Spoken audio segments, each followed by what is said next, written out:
तब आई बैग छोड़े के पास पास पास सूर्या रिकॉर्डिंग स्टूडियो ये छोड़िया के तनो दूर में आकाश तब पड़तो के छोड़े के देखी के हमर जवानी छूटे छोड़ा किया पानी सोचे जे छही तू जैसन रे छिए न वैसन जनानी ठीक छै देखै छी देखी के हमर जवानी छूटे छोड़ा किया पानी सोचे जे छही तू जैसन रे छिए न वैसन जनानी तोड़ा देबो न छोड़ा हम घास ये छोड़िया केतनो दूर में आकाश तब आई बैग छोड़े के पास ये छोड़िया केतनो दूर में आकाश तब पड़तो गे छोड़े के तब पड़तो गे छोड़े के पास पास सूर्या रिकॉर्डिंग स्टूडियो ये छोड़िया केतनो दूर में आकाश छोड़े के टोकला प हमरा किया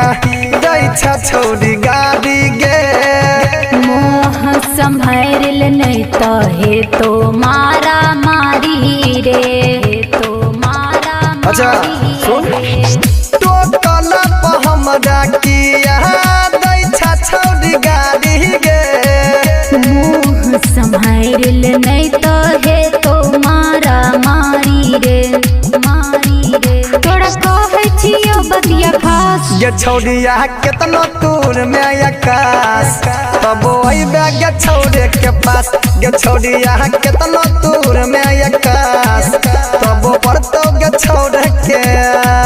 तब पड़तो गे छोड़े के पास पास सूर्या रिकॉर्डिंग स्टूडियो ये छोड़िया केतनो दूर में आकाश छोड़े के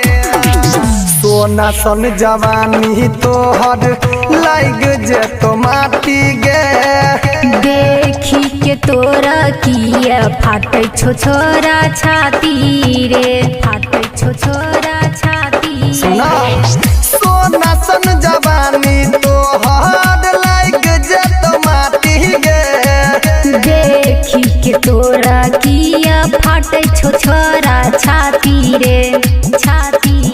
जब मुके सुनील के पास ये छोड़िया केतनो दूर में आकाश तब वही बैग छोड़े के पास ये छोड़िया केतनो दूर में आकाश